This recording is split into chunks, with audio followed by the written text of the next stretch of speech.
So what is real? When we use the term real, so if you're not happy with your current reality, be unrealistic. That's how I do it.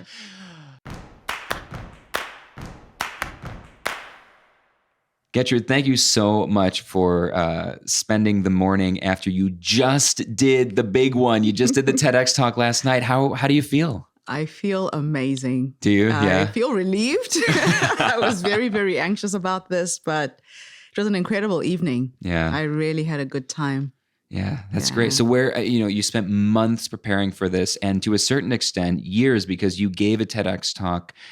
When was your last time you gave one? I think it was 2007, if I'm not mistaken. Yeah. Okay. So that was at the kind of the beginning of the height of TED and TEDx talks. I think TEDx talks only started in around 2006, based on the TED format that had been around for years earlier. So it's been a while since that one. And when we first met, you really were kind of desperate to do another one. Mm-hmm. Was there something about the first one that you feel like wasn't quite the message, or you didn't quite get it across the way you wanted? Yes. In the first one, I came across really well. I have a lot of stories to tell, but I feel like I missed what I wanted to put across, which was the Ubuntu philosophy and what it means. So what I did is I tried to wrap the philosophy in my personal stories to illustrate that. I didn't really have help in putting the presentation together. In the end, I looked back at it and it sounded like I was just trying to sell my book. And so I was glad that I had a second chance to do it, hence the Ubuntu 2.0. Yes, exactly. Humanity's operating system, right? Exactly. So why don't you dig into that a little bit for us right as we get started? Ubuntu. Am I pronouncing that correctly, by the way? You are. I'm always, I try to be very, very conscious of pronouncing things, and Americans have a terrible habit of completely mispronouncing everything, but also being oblivious to it. So I try to at least not be oblivious. Ubuntu, what is it? Ubuntu is an African philosophy enshrined in the belief that a person is a person through other people. So Ubuntu, Ngamuntu, Ngabantu is the literal translation. In Africa, we believe that humanity is one. I could not be here without you, and you could not be there without me. So it's in the observation of each other that we exist. And it's a way of being, it's a way of living. And I didn't realize how magical it was until I left Africa. So when I went to London for the second time, I was 19. I had gone to study, and I lived in a society where people didn't look me in the eye. And I felt like I was disappearing. And I would phone home and cry and say to my mom, I feel like I'm not here. And my mother would say, what do you mean? I'm like, nobody looks at me. Nobody sees me. So when we greet in Southern Africa, we say sabona, which means I see you. And it's not just the seeing of sight. It's my acknowledging you as another human being. And so it was a struggle for me when I first left Africa. I felt like a fish out of water because my very existence up until that point was based on the people around me. It was based on community. And I lost that when I moved to London for the first time. That's so interesting that you say you lost that, because I feel like we hear it a lot, especially in America today, that, it's so divisive and so distracted. We're so disconnected. And I've always wondered, is that really just here? Is it everywhere? And what's interesting to me about that is that you were born in that and you lived that philosophy. And then when you left, did you feel like you lost it, or that you were unable to take it with you because the cultures that you went into, the new places you went into, they didn't have that same philosophy? Is that which one happened? I think it's the second. Yeah. I kept it in me. I kept trying to connect. And every once in a while, I would have these magical moments where I would bump into these random strangers who saw me, who looked at me, who had a present conversation with me. Because the other thing about Ubuntu is about being fully present to someone when you speak to them. So in the societies where I've lived out of Africa, people don't do that as a natural thing. What are they not doing? Like what? I feel like that's a harder question than what are you used to people doing? I'm used to people just being authentic. They're not fronting. They're not trying to be something. They're not trying to impress you. People are just who they are. And so I come from a culture where in my language, there is no sarcasm. There's no innuendo in our language. So if somebody says something to you, they mean what they say. So Ubuntu is also in the language. And this is something else that I discovered after I left Africa, just how it's interwoven in so many ways. You know, like if you wake up in the morning, you say to someone, Mangwana ni mamukase. And it means, good morning, how did you rise? And the answer is, Ndamuka kanamamukawo, which means, I woke up well if you woke up well. So if you're not okay, I'm not okay. And it's so tied in the language, it's tied in the culture. Wow. And then I found that I would be having a conversation with someone, and after a few minutes, I would see their eyes glazing over. And I can see they're not here anymore. And they're now thinking, oh, shit, she's talking too much. I've got a meeting. I want to be polite. And they would keep going, but they weren't there with me anymore. So that's the things that I picked up. Yeah, that eyes glazed over thing. That's and I get it that as a communication coach, and I try to get at that by teaching some of the fundamental principles of active listening. And it's so silly. It almost feels so silly that you have to teach active listening, but you have to teach active listening. And I think maybe the difference then in the different cultures is that, like you said, you were not only brought up with it, it's built into the language, it's built into the way that you interact with people. And I just don't think in many places that, whether it's parents, teachers, culture, especially here in the States, we have a fiercely independent culture, right? We're literally a country built on independence. And I think that's got a lot of advantages, right? There's, it's this, that's why people, in spite of all of our issues today, keep flocking to America, right? For this like independent, anybody can rise from anywhere and make it to anything, right? But I think that really gets lost. And the way you just described it with the call and response, I feel like when I have conversations with people so often, you can see it's not only that they glaze over, they're either thinking they heard you say something and they realize they have a interesting, clever, or witty response to that thing, but you're still talking. And so they don't get to say it yet. And so they just tune you out and keep going, just remember that clever thing I want to say. Just remember that clever thing I want to say. And they just wait until your lips stop moving. And when they see that, they just jump in and say that clever thing, which it often is unrelated because you've moved on. You're 3 points later. And they're just interjecting.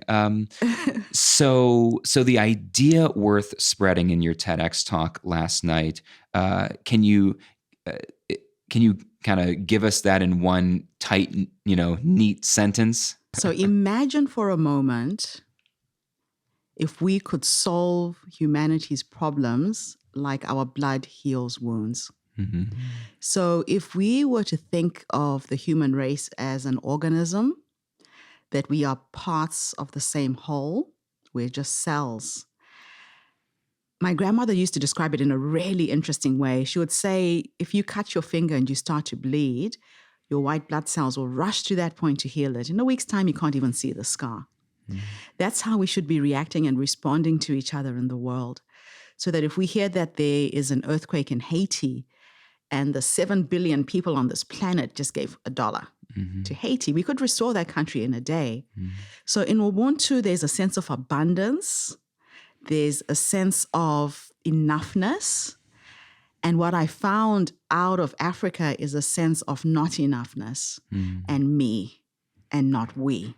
Yeah. It reminds me of one of my kind of heroes turned mentor / friend. One of the things that he said, I heard him say a couple years ago and just changed my life forever. He said, all of us are smarter than any of us. And I just went, oh, Like that's it, isn't it? Like that's the whole thing. Yes. So let's step back for a second, because I want to move maybe way back to how you ended up in kind of this place, how you ended up in a hotel room in Oneonta on a couch with me awkwardly. Take me back to the beginning. First, why don't we start here, and then maybe we can move backwards. These days, if you're at a social gathering, if you're meeting people for the first time, and someone just asks, "What do you do?" What's your answer these days? I call myself a serial social entrepreneur. Mm-hmm. I create business entities so I can have extra to give away and make a difference in the world. Mm-hmm. So I run for-profit businesses that can support my philanthropic efforts. For profit. This was this was one of the things that intrigued me the most when we first got to know each other, was that you have done nonprofit in the past, right? But you mostly do for profit. Yeah. And I'm struck, maybe you can talk to me about that, because I think that intuitively feels like a contradiction to be doing like kind of save the world kind of campaigns in a for-profit, as opposed to, I think there's this idea people have that in order to do anything impactful at the world, you yourself have to be like almost living in poverty and suffering in order to do it. So maybe you can speak to that. Why for-profit? For-profit because it gives me one, independence. I did not like the feeling of asking people for money. When I started, I got to a point where I felt like I was begging people to help me, and it was not a nice feeling. That's how lately it feels like everyone with every cause on Facebook every day. It's just like 400 people a day on Facebook are like, "Here's my cause, please give me money." Yes. And they're all good causes. Yeah. But it puts a huge burden on your friends and family and your immediate network. So, and there's this fatigue, there's donor fatigue now. Right. You know, people give and they don't see the impact of the giving. Most organizations have a lot of wastage in marketing and promoting. So if somebody gives $20, by the time it hits Africa, it's 20 cents. And so I'm trying to disrupt this paradigm of giving. I'm trying to create a new way of giving where it's empowered. You get to see your money in action. You get to go to the communities that you want to help and meet them in person. I think it's a different experience when your feet hit the ground in a village that you've been supporting and you meet the children that you're trying to support, or the women, or whatever that is. It's a completely different experience, and it's more sustainable because it's not a one-off thing. That's great. My one question about that is, doing it that way, and maybe you can talk a little bit more about these actual trips that you do. These are highly ticketed. I mean, these are very, very expensive trips, right? This is not something that mostly any average American could do. You have to be reaching out to a relatively well-off audience. Actually, no. No? No. The first 3 people who came on my first trip when I hit on this idea were friends of mine. Okay. Just women from New Zealand. Sure. One was a psychologist, one was a teacher, and one of them was an entrepreneur, a friend of mine who owns a childcare center. And I said, I've got this brilliant idea. I'm going to be charging $10,000 for you to come on a trip to Zimbabwe with me, but I'll show you how to make the money. Would you come? And they said yes. So I've been gifted with a brain that kind of breaks things down into small chunks. And my idea was to create the Africa-inspired gala dinner. And all they had to do was sell 100 tickets at $100 each. That's $10,000. Yeah. And I would show up as the gourmet chef for the night. So I flew to 3 different places. We started approaching different organizations to give us things, to have a silent auction when we had the dinner. And between the 4 of us, we raised $55,000 that first year. $55,000 the first year. Yeah. And that's when I realized that I had really hit on this amazing idea where the ordinary person can go out there and make a difference. So I'm just an ordinary woman. I'm not a millionaire. I'm just somebody who has a passion to do something in the world. And it doesn't stop me that I don't have the money. So the money shows up when you commit to something. The money is always there. You describe yourself as an ordinary person who you're not a superhuman. In fact, that was one of the things that you and I had kind of worked on with the TEDx talk, was to make sure that you don't come across as a superhuman, because that makes it harder for people to imagine themselves in that role. And so why don't you take us back, now that we've got a kind of a good sense of where you are now and the kind of entities that you do and why you're doing them and how they work. Where did this start? Why don't you? I know you just told you just told the story in your TEDx last night. If all goes to plan, this conversation will pretty much go out within a week or so of your TEDx when it lands. So hopefully we can tag team this conversation. So let's take this as an opportunity to maybe expand upon, TEDx talks are so short. You have 15 minutes to tell as many stories and make your point in very short amount of time. But we can be a little bit more, you can dig a little bit deeper, as we did when we first met. Yes. So where did this all start? I was 17 years old. I had gone to visit my grandmother, and we were sitting on the veranda sharing this large bowl of mangoes and watermelons. And suddenly we heard the sound, and it was a helicopter flying into our village. And the next thing I saw was a shower of papers being thrown out of this helicopter. I grabbed one of them as it flew by, and turned out to be an AIDS awareness campaign. It was a flyer teaching people about the spread of the AIDS virus. They were throwing condoms out of this helicopter as well. And I watched the adults around me doing the same thing I had done, picking up the papers, looking at the cartoon characters, crunching up the papers ready to be used for their fires. I watched the kids in my community ripping open the condoms, blowing them up, and running around the village with balloons. And then they would run these workshops in the village square about AIDS in English to a community of people who couldn't read, who couldn't write. And they would take a broomstick and put the condoms on a broomstick and say, this is how you prevent the spread of AIDS. Guess what? A few weeks later, every single hut has a broomstick with a condom behind the door. So I'm 17 years old. I'm thinking this is ridiculous. And I just plucked up the courage to write to World Health. I talked to my parents, and my dad said, go for it. And I asked them if I could write a play that had an AIDS theme to it. You asked World Health? Yeah.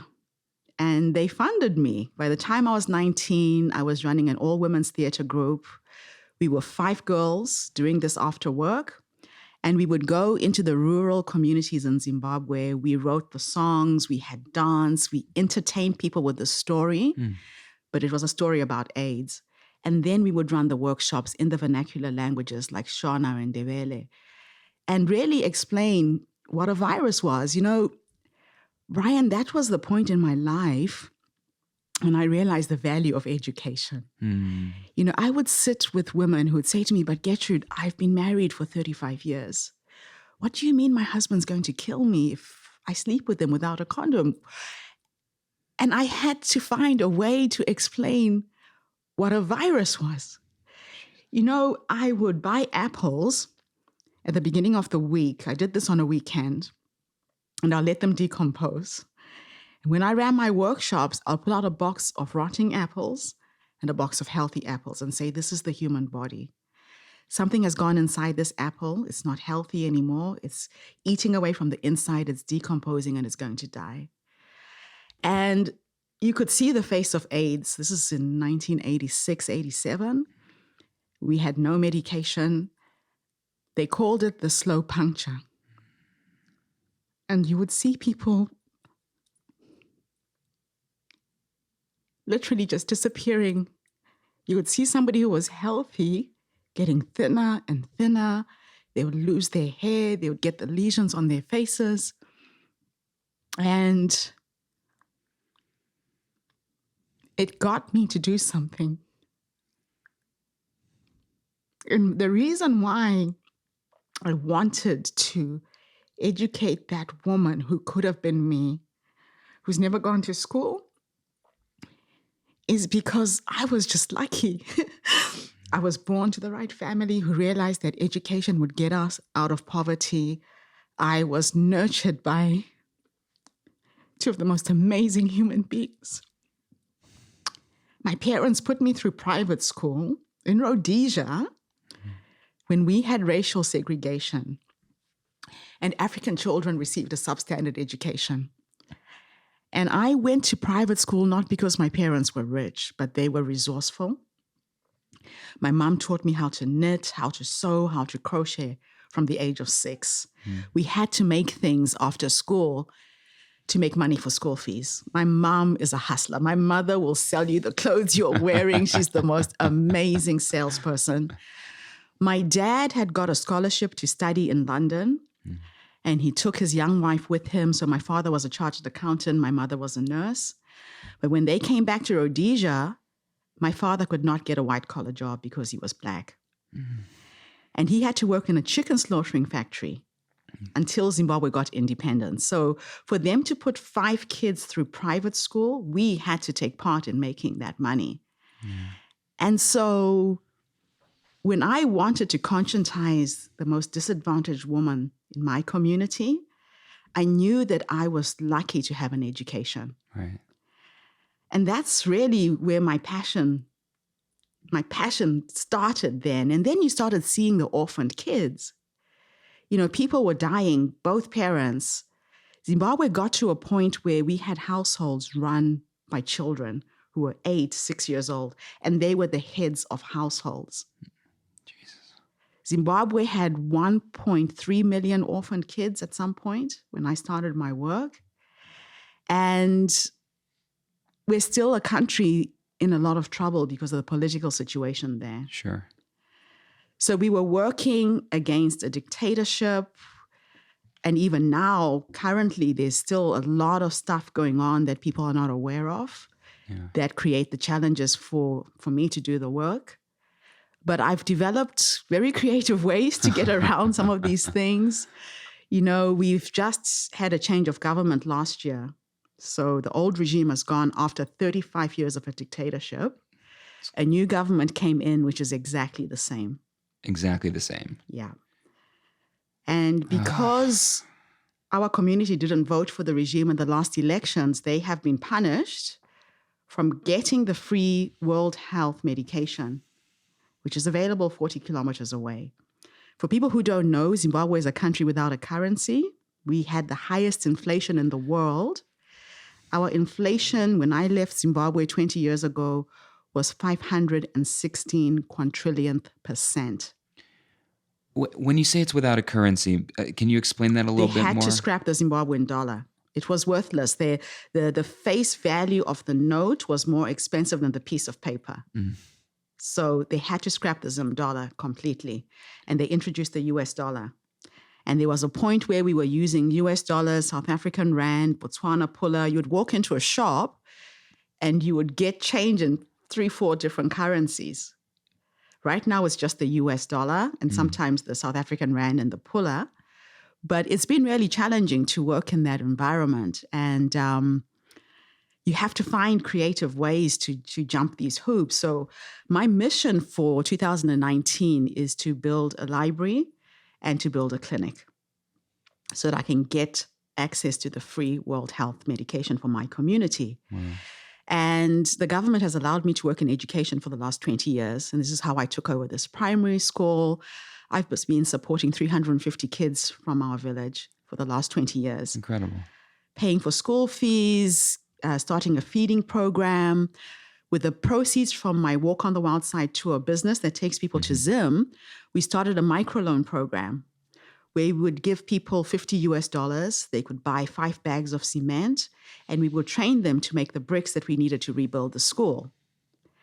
We'd buy back the bricks at 25 cents a piece. They would make $250. So it created employment. We trained the women in our community to cut and make the school uniforms so they could get an income as well. And we've done so much with very little money in the last 20 years, but healthcare is still an issue. Yeah. So just before I got ill, I came up with this idea, and it's not my idea. So I love TED. Yeah. Because you meet inspiring people with ideas that are out of the box. But the man that I met is from Australia. He's a Rotarian, and I'm a Rotarian. Okay. And he created clinics throughout Southeast Asia by buying 40-foot containers and plonking them in the middle of a village. He'll put windows and doors. air conditioning, and you've got instant infrastructure. And he was doing cataract eye surgery out of these containers. Oh. So I went and shadowed him for 6 months and documented his processes before he died. His name was John Fawcett. And the John Fawcett Foundation has done so much in Southeast Asia. It's inspiring. Yeah. So I got this idea to collect books by doing small presentations in primary schools throughout Wellington. I'll do a 10-minute assembly presentation. I'll tell the principal to tell the kids to bring any books they don't want. And in 90 days, I collected 65,000 books. And I filled a 40-foot container. Wow. So it's been sitting in the harbor for 2 years because it just got really hard. I was recovering from congestive heart failure. But my vision is to take that container to Zimbabwe by the end of this year.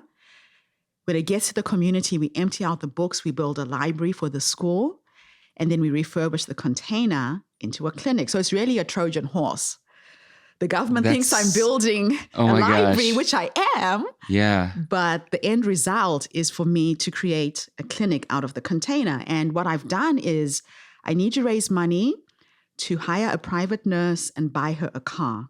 I've already negotiated with the World Health Workers 40 kilometers away that we will pick them up once a month and bring them to our community, and that cuts out the transport costs. Is there any issue with you talking about this publicly? I will soon find out. But no, I think it should be fine because a lot of people are going back. A lot of people are trying to help. Yeah. What the government says is that they don't have money for transport. Right. So you're just taking it into your own hands. Facilitating. It's at once very empowering and also very, very sad that individual people, and especially people all over the world who, like you said, are not millionaires, who don't come from wealthy families or anything, just ordinary people have to take these things that governments are supposed to be doing for their people, that the organizations that we put in place as a society are supposed to be doing, that they just can't get stuff done at every level. You're talking about it at a very dire level in certain places of the world. Here in the States, we have government totally failing its people in so many different ways at a different level. Yeah. But it's very empowering that somebody, just a person, can decide to make such a tremendous impact. Not even just the little day-to-day impact, which is something I spend most of my time trying to help people get on board with, just that you can do in every interaction. You can make a tiny little impact that has a ripple, but you're not doing ripples. You're making giant splashes like everywhere all the time. There is a book by a Zambian author called Dambiso Moyo. If anybody's listening, grab that book and read it. It's called Dead Aid. Okay, you'll have to send me the link to that, and I'll put it in the show notes so anybody listening can go check that in the show notes. Yeah. She talks about aid and how aid has disenfranchised Africa. You're talking about governments not being responsible for their citizens' health care. That's what's happened in Africa because a lot of the health care is provided by aid organizations. So that responsibility has been totally given to aid organizations by our governments, which is wrong. Yeah. We shouldn't have to rely on the outside to provide basic healthcare for our citizens. So, and that's why when I moved away from the nonprofit model, it's the same thing because aid organizations can only do so much. In what way? How are they limited? Let me give you an example. I was invited to speak at an international women's conference in Kenya, not last year, about 3 years ago, just before I got ill. And it was an empowering conference for women. I raised money to pay for women in the rural peripheries of Mombasa to come to a workshop I wanted to run, all around entrepreneurship, trying to show women how to get out of poverty. Out of the 100 that we picked, guess how many showed up for the workshop? We paid for everything, transport, hotels, you name it. I'm afraid to even guess. 15. Do you want to know why the other 85 didn't come? Why? The United Nations was coming to deliver bags of corn that week. So we are a dumping ground for genetically modified corn. And these women will stand by the side of the road the whole week. They're not told what day, what time. Their kids are starving. to get a bag of corn that they can only consume, and they can't germinate the seed and grow their own food. Wow. And they didn't come. Our 'Cause they needed workshop was there to empower them on how to make things like jewelry that we could help them export overseas. I mean, a necklace like this, if you bought this in Zimbabwe, you will probably pay the equivalent of $2 US. It's beautiful. I have an online shop. I sell these for 25 to 35 US online. Yeah.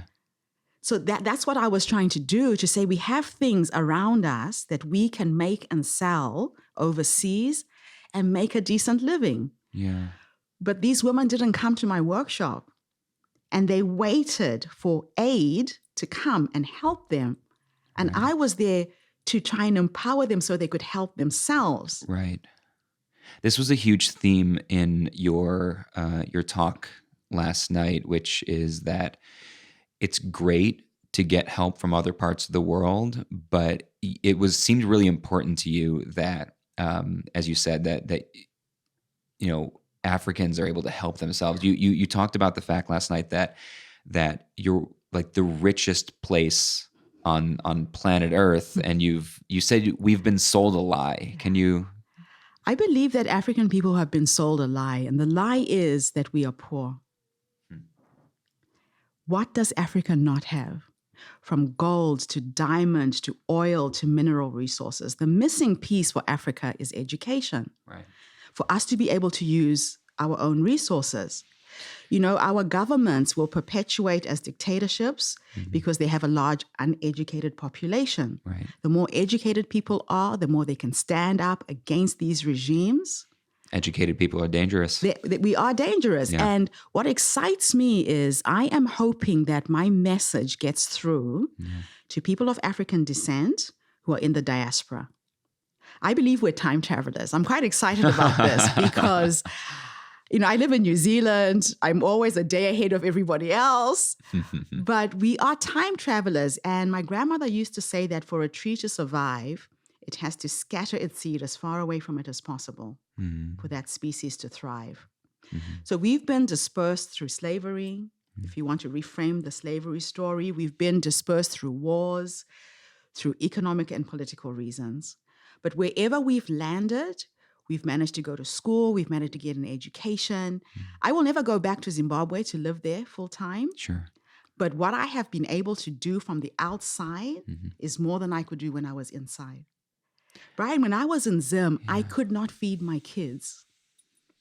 I was trained as a systems analyst. I couldn't get a job. I had 3 little kids. They were 3, 10, and 12 when I left.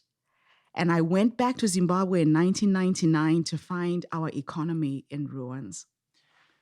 Where are your kids scattered now? My children are 2 boys are in New Zealand, and good. my daughter now lives in Melbourne, Australia. Oh, great. Yeah. So do you get to see them often enough? Yes. That's so exciting. I miss my daughter though. I miss her. Yeah. She's moved.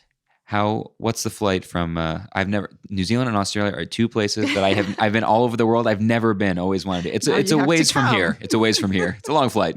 What's the actual flight from like New Zealand and Australia? It's 3 hours to Melbourne. Okay. It's not too bad. So it's like we're sitting in New York right now. It's like flying from, New York to Chicago, basically, or just a a little bit. So that's not that bad. No. But it's far enough to not be like around the corner. Yes.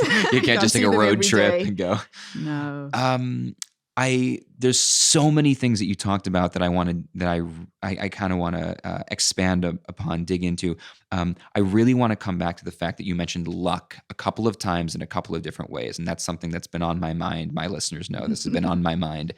I've been bringing this up in like every single conversation lately. But let me table that because I think it's more important. You mentioned your illness a few times, and that was relatively recently, just a couple of years ago, right? 2017. Yeah. What you said was congestive heart failure. What happened? I had gone through a separation and a divorce. I was married for 27 years, and I found myself feeling really lost. I bought an air ticket online. It took me to 12 countries. And I was just free falling through the universe, just really confused. I ended up in New Mexico. New Mexico of all places. And I found a job working for the University of New Mexico as a research scholar. And I wanted to lose weight. I had packed on a lot of weight. I was depressed. And I started hiking up in the Sandia Mountains because I wanted to climb Mount Kilimanjaro for my 50th birthday. I developed these headaches and I thought it was altitude sickness because I'd been living at sea level for so long. I started coughing at night and I kept going to the same emergency center. My health insurance policy wouldn't let me see a general practitioner, but I could go to this emergency center and I saw a different doctor every time. And it was like they were playing Russian roulette with my health. Oh, geez. Because each one would prescribe a different medication. And I kept saying, I can't sleep at night. During the day, I was fine. But if I put my head on a pillow, I would start coughing. It was this weird dry cough. They gave me cough mixture.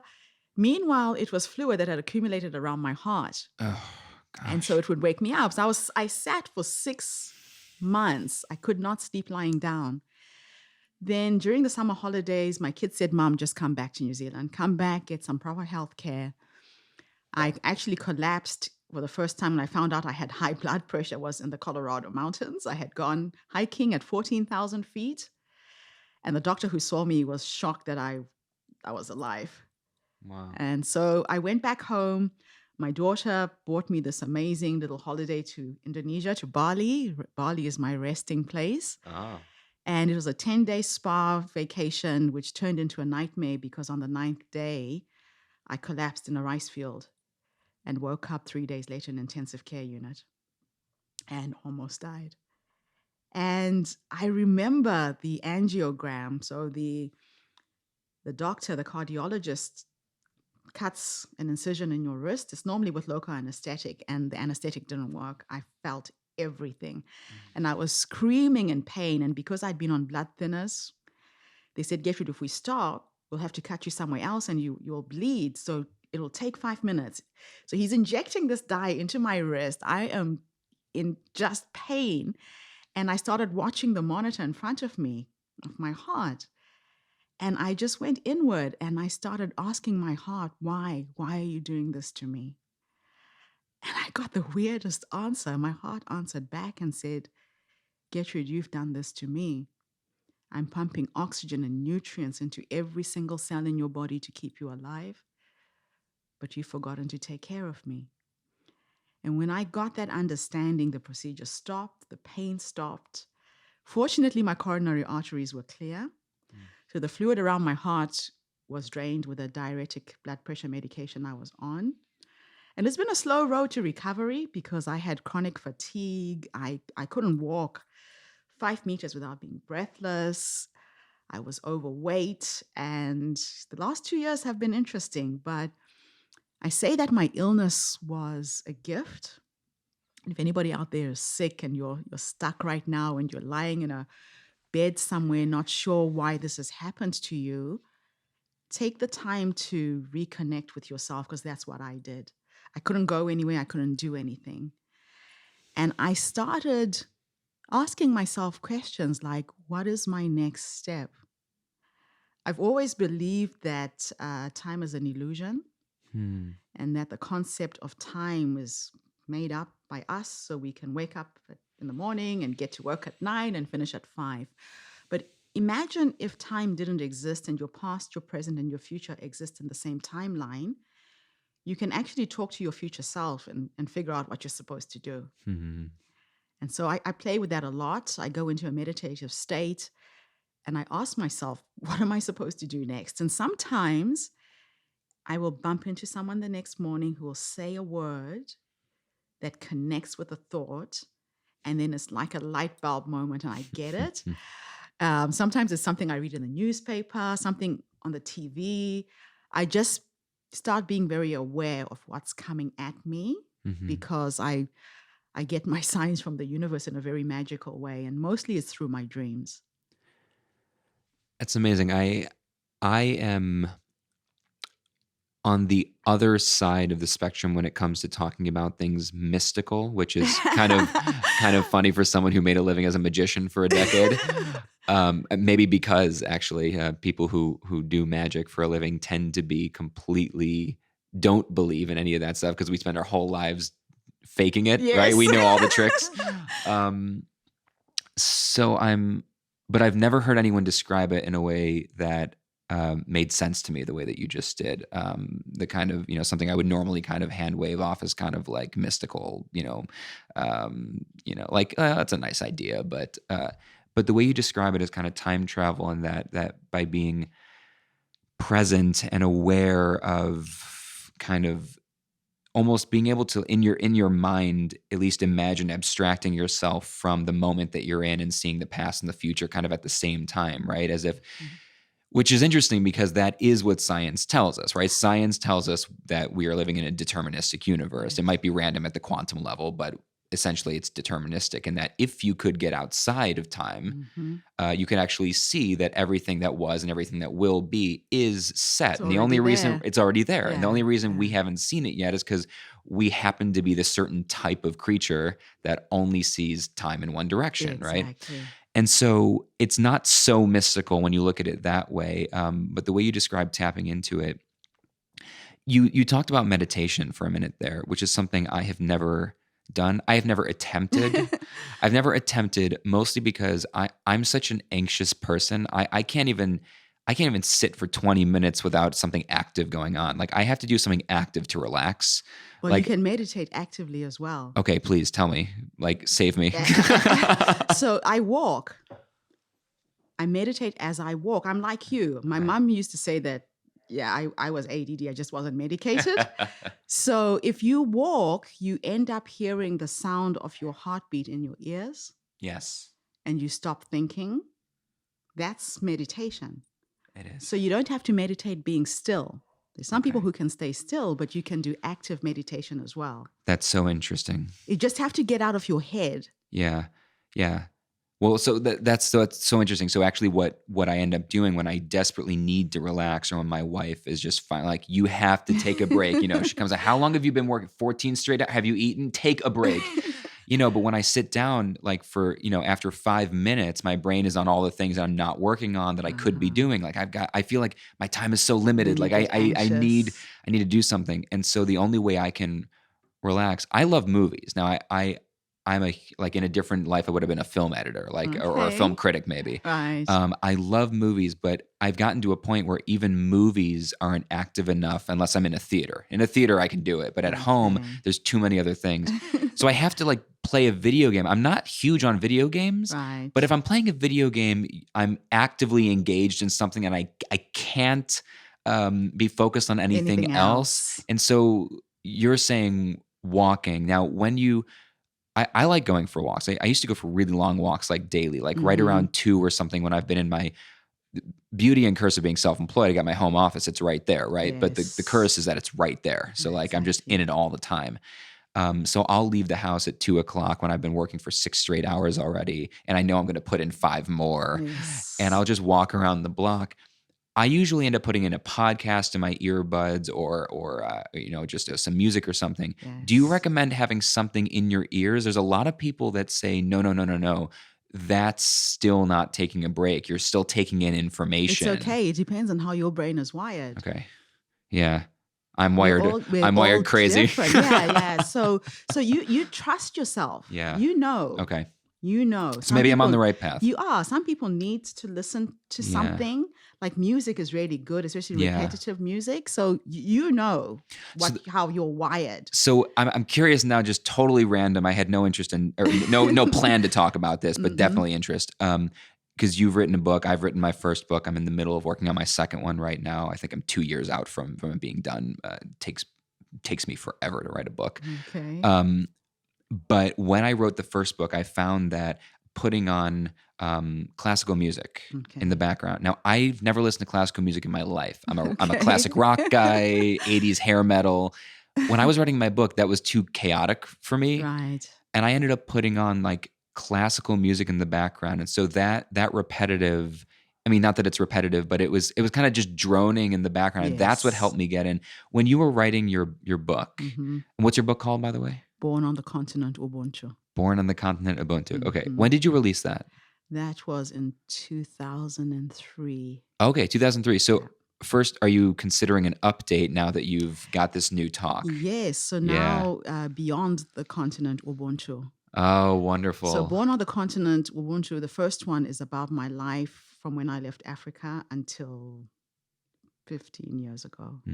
So a sequel to that is coming out. Okay, so that's great. Actually, are you in the? Is it done, or are you in the middle of working? I'm in the middle of working. You're in the middle of it. Yeah. Okay, I had no idea until this moment. Yes. That wasn't planned for the listeners. That wasn't like a planned promotion or something. That's wonderful. So I can't wait for that.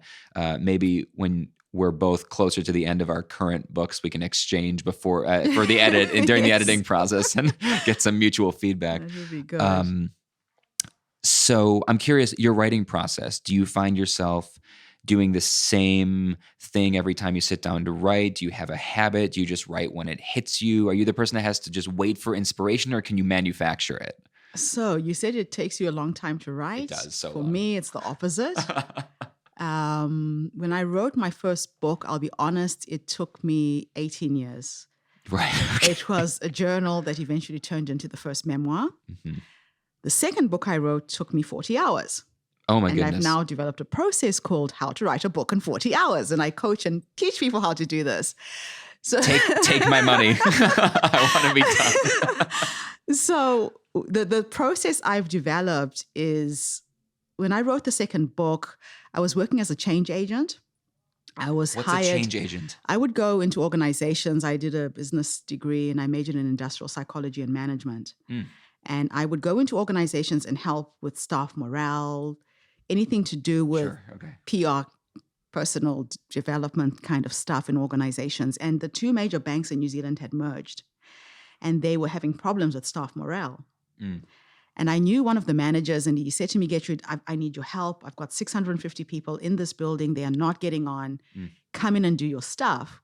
And everything I do is around storytelling. And I thought, how could I shift 650 people in one day? And I asked them to give me a boardroom. They would bring people in, 100, 120 at the time. And I did the same presentation 6 times that day. But the presentation was called It's Not About What Matters That Happens. And it turned into the title of my second book. And I decided to tell 10 stories of my major life challenges. And I would summarize each story with the lessons or the gifts that I got from each challenge. And people would walk into this boardroom. I'd give them a feedback form. And I would say to them, today's presentation is based on a book that I want to write. I would love your feedback. Please put down any questions that come up as I'm speaking. Don't wait until the end, otherwise you forget. Or if I say something that really resonates and hits home, write that down as well. And then I put at the bottom, and if you would like a copy, the book is $35. Oh my goodness. I pre-sold 485 copies of a book that didn't exist. So I was under a lot of pressure to deliver.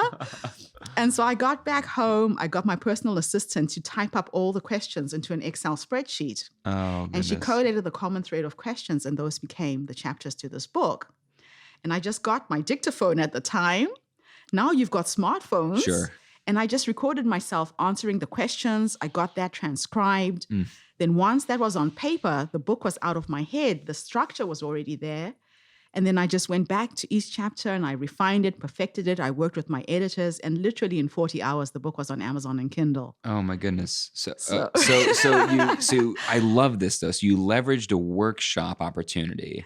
And I'm guessing for anybody aspiring authors out there, and I'm taking this to heart as well, obviously, working on my second one, needing to not spend, I spent 3 years on the first one and not 18, but 3 years was enough for me. And my second one, as I'm in the beginning stage of it right now. And partly the reason it hasn't advanced further in the last 6 months is because I'm terrified of how long it took me to write the first one. No, I'm getting stuck again.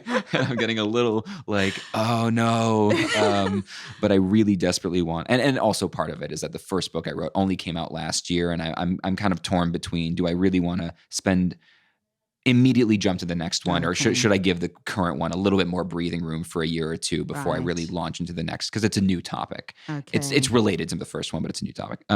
So I love this idea that you used the workshop and you kind of had your audience, your target market, in fact, like write the book for you, essentially. Exactly. Like the book they wanted to read. You're going to market before you write. Right. And you're saying, what do you need to hear based on this content? Oh, it's so good. So you're going to deliver appropriate content if you do it this way. Yeah. Because you know what you know, Brian. I know what I know, but I don't know what my reader needs to know. And that's what this process does. Yeah. Then you just reverse engineer it and you deliver the content that's of value to the people you want to serve. It's like really tactical perspective taking. It's not just using the perspective taking, skill that I talk about all the time to connect with someone, but it's using it in the business sense. Because I teach perspective taking to marketers and to salespeople and people that need to be able to see the point of view of the customer. You see it all the time in marketing and sales copy that they clearly have no idea who's reading this thing, right? And you just go, no, you're not buying your own product. It's not for you. What are you writing about? No one cares about that. So it sounds like you really, go out. So here's a question. What would you say then to the flip side? I like to play devil's advocate to the folks who say do the opposite. Basically, just ignore the audience. You need to write the thing that's, don't try to write a thing that you think your audience will like. Write the thing that's meaningful to you, the thing that you think, and then, it's the other. It's go find an audience for your work as opposed to make work for your audience. Do you have an opinion on that? My opinion is always, how may I serve? Sure. So if I'm going to write a book, I'm thinking about that person who's going to take the time to pay for my content. Mm-hmm. How can I be of service to you? Right. So I'm always on the other side. Right. That makes sense. When I write my personal stories, Mm-hmm. so if it's not a book that's teaching anyone anything, Mm-hmm. then I do what you've just said. Because then that's my stuff. That's just me and what I'm passionate about or what I want to put out into the world. So there's two types of books here. Okay, I get that makes sense to me. That to me, actually, to a certain extent, that is what this podcast is for me. Okay. I have not, and it's unlikely I would do any monetization of this podcast in terms of ads. There's never been any ads on here. There's no sponsors. There's one particular organization, a nonprofit that I'm considering collaborating with. Not so much not advertising, just collaboration with the right people. But and the reason is everything in my life is monetized, right? Okay. Everything I do is part of my business. Now my business is trying to help people. Like same thing. I'm a for-profit trying to make a difference in the world. But and because I'm taken care of, to just come full circle in this conversation, because I'm successful in my business, I'm not worried about my own health and safety on a daily basis. I can actually show up for the people. It's doing it for profit so that I'm not struggling. So I, like one of my favorite quotes, people who are drowning make lousy lifeguards, right? It's just like, no, you can't be drowning if you're going to help people. Help someone else.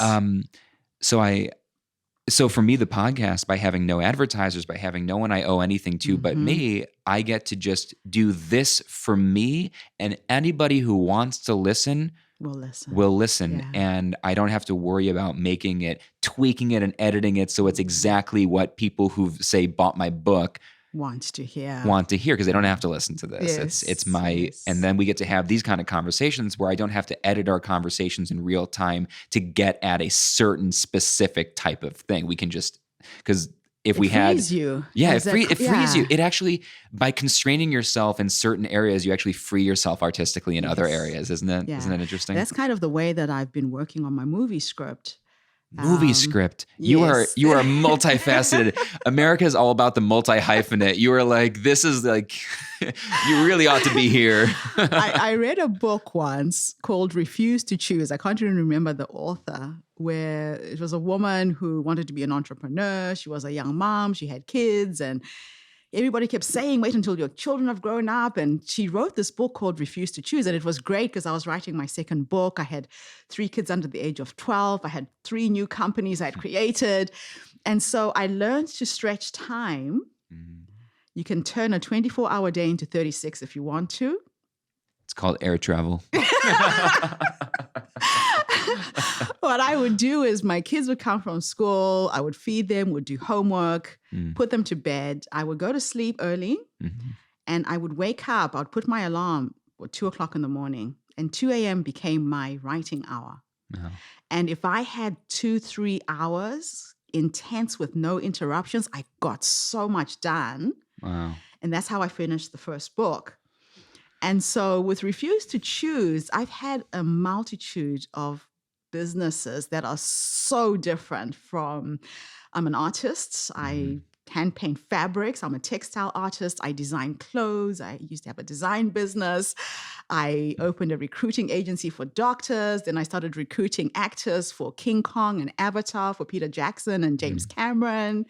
And that's what inspired me to be a digital filmmaker. Wow. A digital storyteller, rather. And I went back to college when I was 37, and I started working on this movie script. And it's based on my life story. The backdrop to my story is the AIDS pandemic and how it's affected me. Sure. And for the last 15 years, it's been a struggle. Yeah. It's a personal story. My youngest brother died of AIDS. Oh, and geez. for me, when I write creatively, it's like writing a poem. When you finish a poem, it's a feeling that comes over you and you know it's done. And I haven't had that feeling yet. And so I don't push it. You know how you were saying, can you manufacture? Yeah, so with my poetry, I normally wake up with headaches. And my poems come out so perfect. I have to speak them. If I try and write, I lose the words. So I normally just record myself speaking, and I read it back, and I'm like, all the time. oh my gosh, where did that come from, right? Such a good idea. Yeah. Yeah, so that's been my process with this script. And I was very fortunate that the ex-mayor of Wellington became a very good friend of mine. And I could just rock up at the mayor's office and have a cup of tea. And one day she said to me, Gertrude, what are you working on? How can I help you? And I said, I've got this script and I'm really struggling.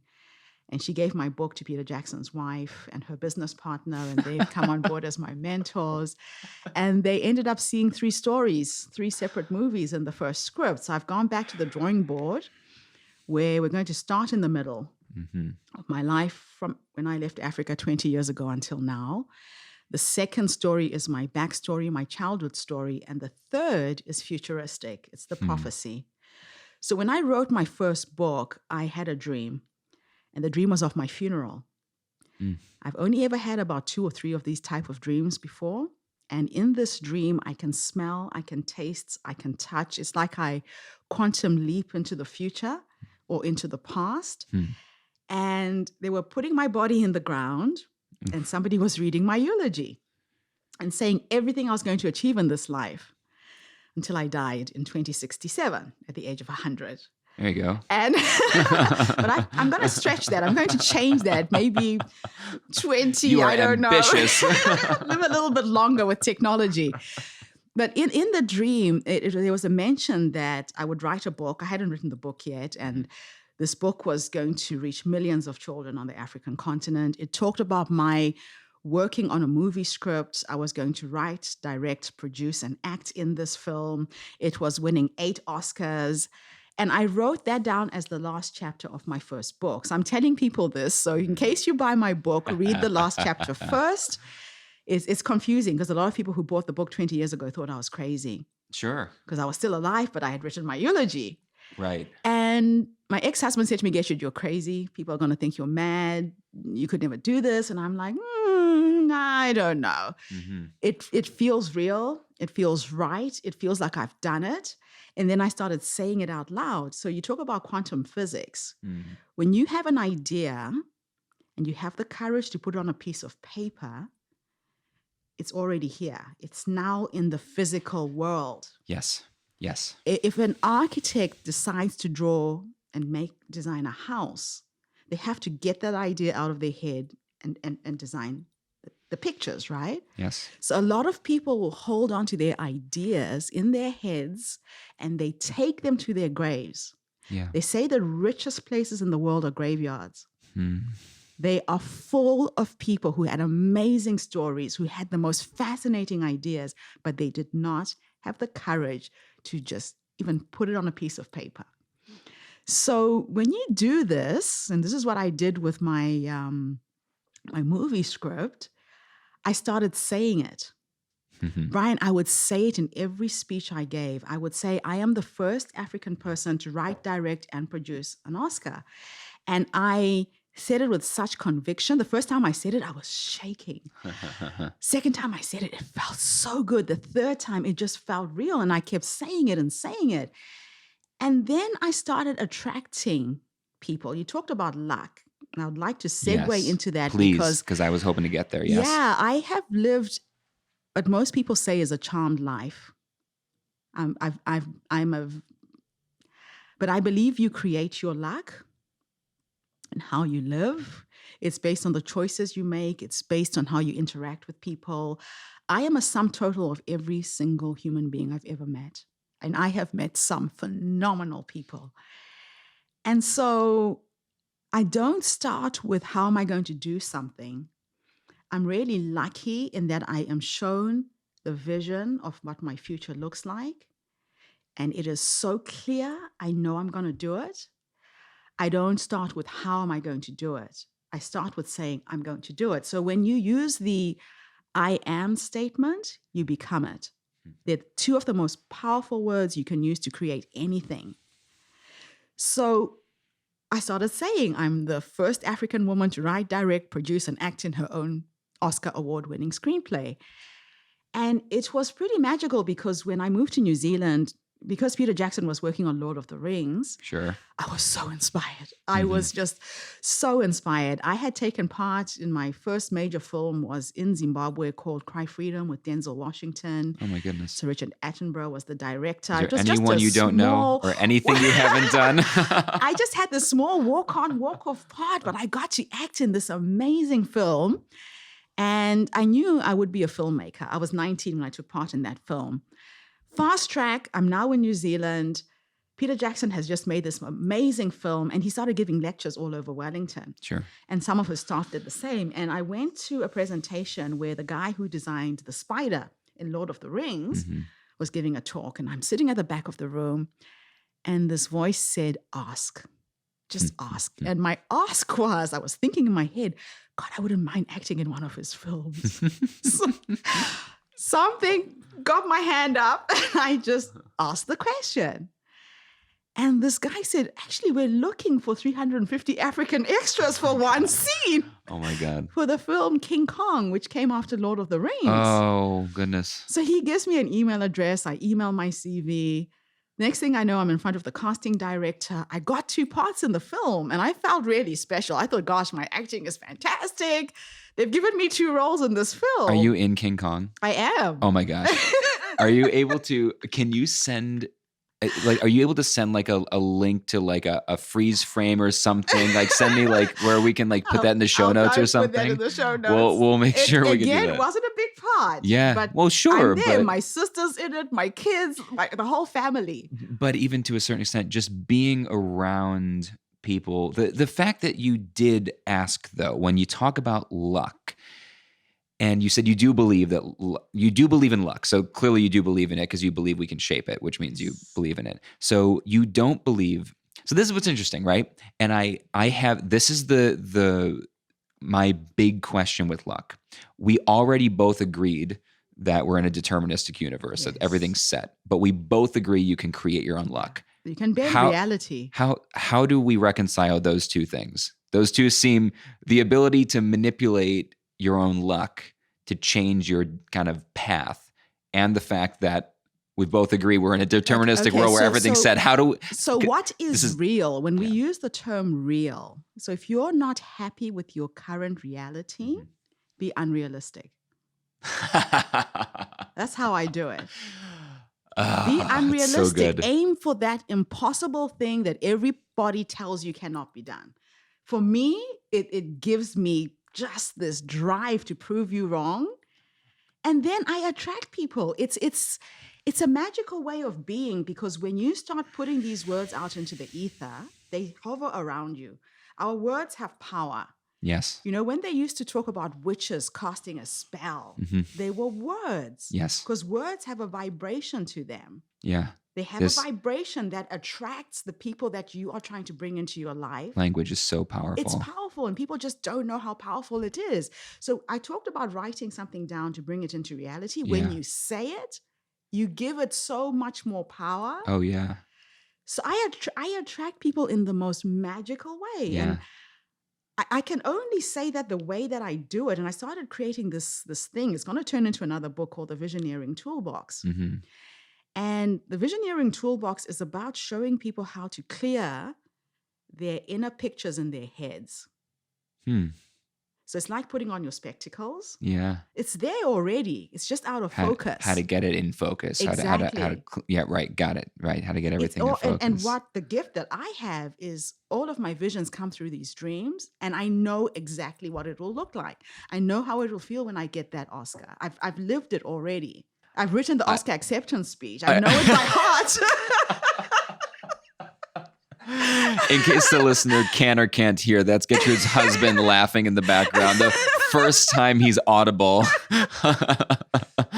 Oh my goodness. So, and I met him in another magical way. Can I share this? Yes, let's do it. Okay, so when I went through my separation and divorce, I decided I did not want to be one of those women who's sad, who's miserable, who's thinking, oh, life's so bad, I'll never meet someone. I believe in love. And I knew that the man who would love me was out there just waiting for me to find him. And I started writing letters. Again, I put it on paper. Sure, yeah. I described not what he would look like, but the essence of the man I wanted to die with. I wanted somebody who was gentle, who was kind, who was funny, who I would click with. And when I met him, it would feel like, oh, there you are. Where have you been? I've been waiting for you. So it was a book. It's now a book called Dear Harry. So I have multiple books. Again, I refuse to choose to write one book at a time. You refuse to choose anything. You will not be stopped. So it started with this letter called Dear Harry, where I said, Harry, I'm out in the world looking for you, and I'm going to travel. I don't know what country you're in. And this is when I was going to these 12 countries searching for my Harry. And every time I felt lonely, every time I felt sad, I would write letters, and they would come in my head. Some of them are Shakespearean inspired. Like I wrote this one letter with Shakespeare in my head, and it's just so beautiful. And then he showed up. And when I met Darius, it was soon after I was recovering from heart failure, and I was in bad shape. I had chronic fatigue. I couldn't get out of bed. I couldn't walk 5 steps without being breathless. And a friend of mine said to me, Gertrude, you've got to get up. I was depressed. Sure. And she said, I've put your profile on a dating site. And men was the last thing I was interested in, was to date. I'm like, Shannon, take my profile down. She's like, no, this is an excuse for you to put on some makeup, put on a dress, get out of the damn house. And just as I was about to take my profile down, because I got slammed by a lot of young men. Yeah. And I mean, some of these kids were 28, and I'll say, you're the same age as my son. Oh my God. And they'll say to me, oh, but age is just a number. And I'm like, no, you have milk on your nose. I'm looking for someone mature. The week I was about to take my profile down, she reworded what I was looking for. And the first person I met is now my husband. Unbelievable. And I remember we went on this date, and my sister said to me, look, dating websites are dangerous. He could be a serial killer. Take a picture of him when you meet him. If you could see Darius, he's the last thing from being a serial killer. So I chose this little restaurant called Gateway to Heaven. I'm a diehard romantic. Oh my goodness. And we met at 4:00. It was closing at 5 in case I didn't like him. I could leave within an hour. And this poor man walks into this restaurant. I'm like, do you mind if we take a picture? He's like, yeah, sure. So he was holding the camera, and he clicked on the video, and we started laughing because it was a little video clip instead of a picture. But it was evidence in case, something happened to me and I disappeared. My sister would know how to track me. Oh, and at the end of that hour, we ended up going for dinner. We were in that restaurant until 2 a.m. in the morning. They had to kick us out of the restaurant. And then as he was walking me to the car, he put his arms around me and he hugged me. And Darius is a big guy, and I'm pretty short, right? And he enveloped me in his arms, and I felt the broken pieces of my soul come back together again. And there's a line in the very first letter where I said, and when I will meet you, with the first hug, I will feel the broken pieces of my soul come back together again as you heal me with love and laughter. And that's what the last 2 years have been like. It's just been incredible. So, So beautiful. yeah, I believe in love. I believe love makes the world go round, and that there is someone for everybody out there, and you shouldn't give up. So I'm going to ask you one final question. Before we do that, let me say again, just thank you so much for your time and just showing up, not just literally to this silly hotel room blue couch, but thank you for just like being fully present, especially with having just told these stories on stage and kind of lived it and breathed it last night. I know, as a speaker, right, I know how draining it is to go into that emotional place and tell those stories. Thank you for doing it again this morning for the benefit of everybody here. Before I ask you the last question, where should we find you? What's the first thing where, someone's listening to this? My audience is largely young professionals, young adults, and people who work with young professionals and young adults. What's the thing? It could be a book, a website, anything that you'd like them to go see this first or go read this first. I would say go and read my book. Which one? Born on the Continent Ubuntu. Born on the first Continent book, Ubuntu. because that gives you an essence of who I am, Good. what I've done, what I'm doing, what I'm trying to do. Great. If you want to connect with me, Facebook is my platform. Okay. So I've got a huge following on Facebook. My website is herstorycircle.com. herstorycircle.com. And it is a platform that I'm creating for social impact. It's a social impact conference that I'm curating in 1,000 locations around the world. I'm trying to connect 1 million women. The Me Too movement has got women getting up and saying, I need to be heard. Yes. So I'm creating a platform where I mentor, I coach people who have never spoken to get up on stage and share their stories.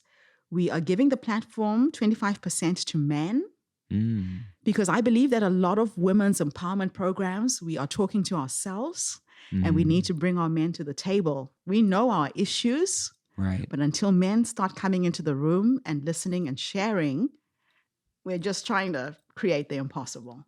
Right. And in every location, we pick a social impact project to get behind. It can be around women and children, the elderly, the homeless, or the disabled. And as a collective, we have 100 speakers at every conference over 2 or 3 days. So it's a TED Talk style conference for women. Yeah. And men, 25%. Right. And we get behind a project in that location that we can support. Great. So it could be a nonprofit. It could be somebody who wants to start something in the community. If we had 100 people in the room and somebody is trying to raise, let's say, $100,000 to start off a project, and we each gave $100, we could create massive impact as a collective. So everything I'm doing is how do we work as a collective to implement change? The other side to this conference is that we pick a project offshore. Okay. So that the conference becomes a bridge for women in the developed world, helping up women in the developing world. So I have contacts in Southeast Asia, in the Caribbean, in Africa, in India, where we've been working in women's cooperatives that need financial support. So for instance, I have a woman who stepped up to bring the conference to Galway in Ireland. She was born in Tanzania, has no contacts there. And she said to me, Gertrude, I don't know anybody, but I wanted to go back because that's where I was born. One Facebook connection with my chairperson in Arusha has now created a cooperative for the 100 women in Tanzania. They were trying to raise money to buy 100 sewing machines to get out of poverty. My speakers in Ireland have taken it upon themselves to each raise £100 to support one of their peers. This little project in Tanzania is not just going to impact on 100 women anymore. It's 1,000. Wow. Because they're starting a cooperative to teach women how to sew. And through the conference, you know how at TED we had the swag bags at the door? Yeah. The I didn't get women one. who are... You didn't? No, we'll I make missed sure it. we get you one. The women who are in Tanzania or in Africa, I've now set up about 3 or 4 of these cooperatives because of this girls' initiative. Sure. They will make the swag bags for that's this great. conference. If we give them an order for 1,000 bags at $5, $5,000 in Africa is like millions of shillings. Wow. So that's the social impact. That's great. So And that's herstorycircle.com? herstorycircle.com. That's Great. the best So website. I will make sure that we've got a link to your book, your Facebook socials. Are you on Instagram as well? Yes, I am. Okay, because I tagged you, and so I'm glad just to know that I actually tagged you and not just someone with the same name that looks like you. Okay. Because you never really know. Never know. Okay, so that's great. I want to ask you one final question to kind of bring everything all together here, which is, as I mentioned, a lot of young professionals, people who work with young professionals, educators, and et cetera. If you could give just, one piece of advice and kind of distill this unbelievable, just ambitious life that clearly is not even close to over. You sound like you talk like someone who's like 18 and just getting started. What piece of advice would you give to a young person, a young professional who wants to make a positive impact in the world? They're at the beginning of their career. Maybe they just left school or they're just about to. They got a tremendous amount of student loans and debt. They don't know what they're going to do with their life yet, but they know they want to do something meaningful. What would you tell them? I would say that your life purpose lies in the things that you are passionate about. If you can find a way to create a career, a business around your passion, then you're not going to work. Yeah. You're going to play every single day. Last night at the conference, we had a young boy who kept us there until the end. Right. He was about 20 years old, and he came to me and said, Gertrude, there was a reason why I came today. I'm confused. I feel lost. I'm not in college.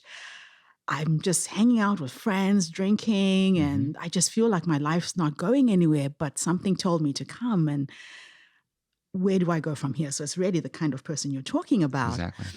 And I said to him, the best way to find your purpose is to go back to yourself as a child and think, what did I do when I was from the age of, let's say, about 3 to 7, before life contaminated you? That you did without being told how to do it. So if you could play soccer, if you could dance, if you could play a musical instrument, if you could talk. I was one of those little kids in class at the back of the room, talking, chatting, cracking jokes, being punished for it all the time. I get paid to speak now. So if you can find your intuitive gifts, sometimes your life purpose is in that thing that you do without thinking. And you will find a career where you can do that thing you do without thinking really well. That's great. Go with that. Thank you for that. Well, Getrude, I can't thank you enough for your time today and everything that you do all over the world. It's amazing. Thank you, Brian. It's been an honor